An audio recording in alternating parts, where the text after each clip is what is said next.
নমস্কার বন্ধুরা, আজ আমি আপনাদের কাছে চলে এসেছি আরও একটা রেসিপি নিয়ে। আজকে বানাবো কলা মোচার নিরামিষ চপ। তো তার জন্য আমি নিয়ে নিয়েছি একটা গোটা কলা মোচা।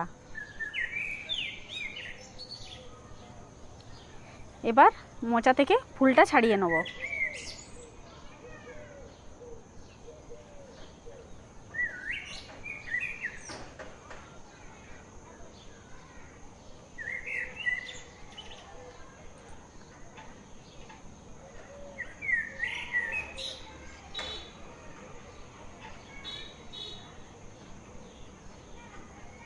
এবার মোচার ফুলের মধ্যে যে দেশলাই কাঠির মতো একটা স্টিক আছে, সেটা আর একটা আঁশের মতো পর্দা আছে, সেটা ছাড়িয়ে ফেলে দেবো।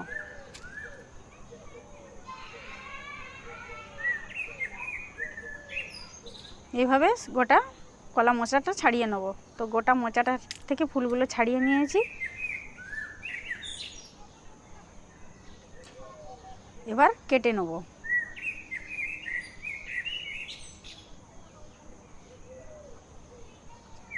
কেটে নিয়েছি।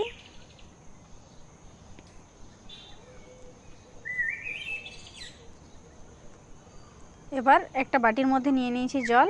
এর মধ্যে দিয়ে দিচ্ছি হলুদ। এবার এর মধ্যে মোচাটা ভিজিয়ে রাখবো।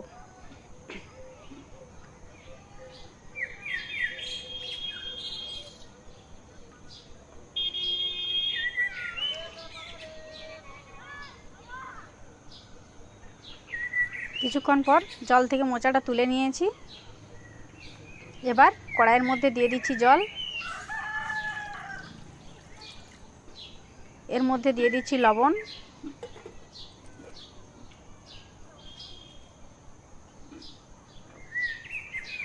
এবার এর মধ্যে দিয়ে দেবো কেটে রাখা মোচা। এবার মোচাটা সেদ্ধ করে নেব।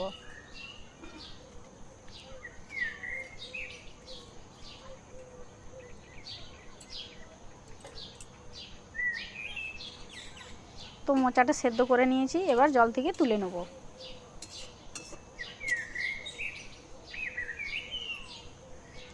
এবার কড়াইয়ের মধ্যে দিয়ে দিচ্ছি তেল।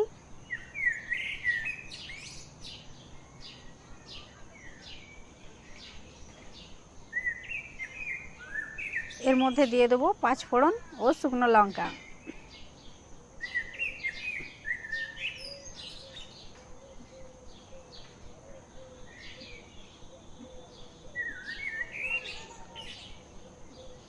এবার এর মধ্যে দিয়ে দেবো আদা, জিরে ও কাঁচা লঙ্কা বাটা।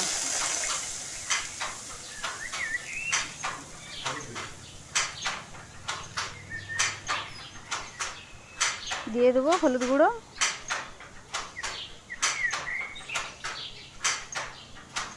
দিয়ে দেবো জিরে গুঁড়ো।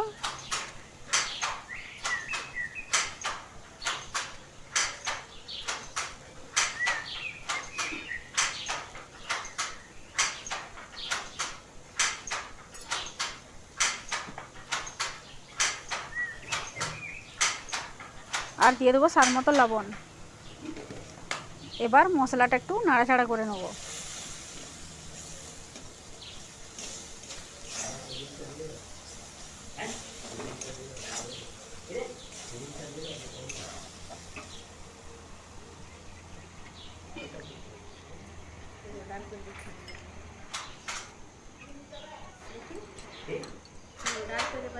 এবার নিয়ে নিচ্ছি একটা বিটটাকে একটা গ্রেটারের মাধ্যমে গ্রেট করে নিয়ে মশলার সঙ্গে ভালো করে কষিয়ে নেব।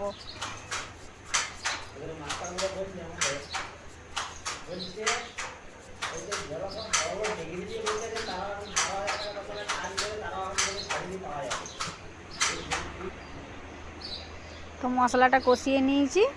এবার এর মধ্যে দিয়ে দেবো সেদ্ধ করে রাখা মোচা। এবার মোচাটা ভালো করে কষিয়ে নেব।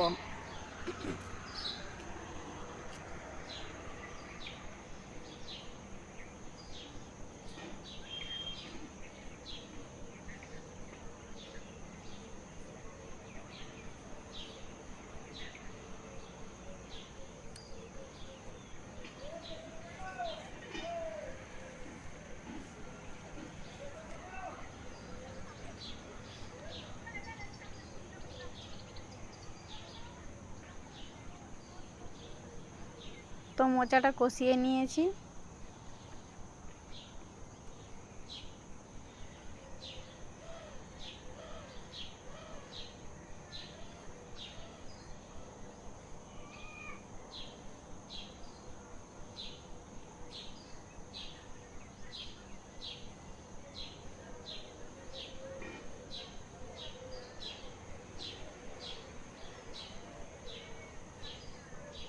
এবার এর মধ্যে দিয়ে দেবো দুটো সেদ্ধ করা আলু।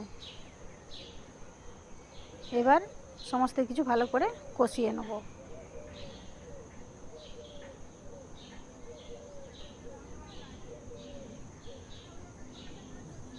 তো ভালো করে কষিয়ে নিয়েছি। এবার এর মধ্যে দিয়ে দেবো পরিমাণ মতো চিনি।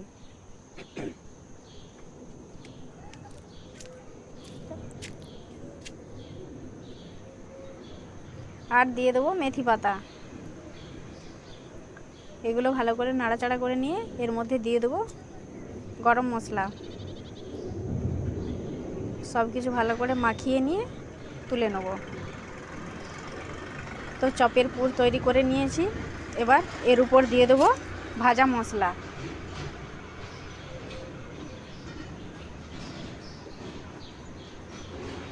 এবার ভাজা মশলাটা পুরের সঙ্গে ভালো করে মাখিয়ে নিয়ে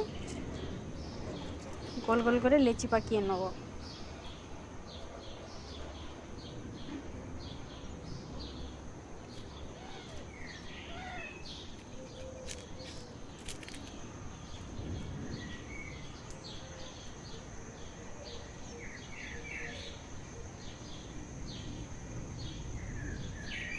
তো এভাবে সব পুরটা আমি চপ তৈরি করে নেব।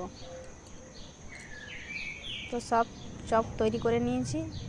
এবার নিয়ে নিচ্ছি একটা বাটি। বাটির মধ্যে নিয়ে নিচ্ছি 4 চামচ বেসন।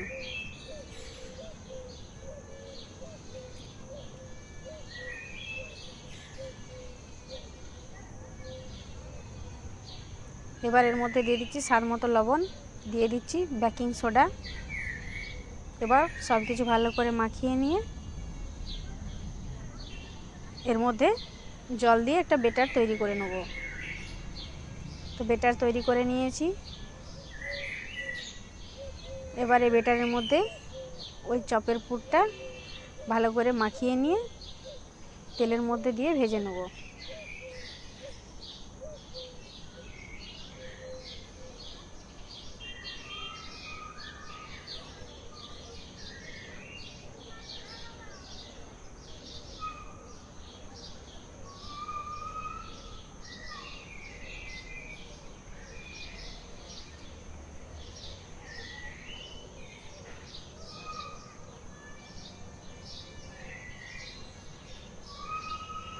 তো চপগুলো তেলের মধ্যে দিয়ে দিয়েছি। এবার উল্টো পাল্টা করে ভেজে নেব।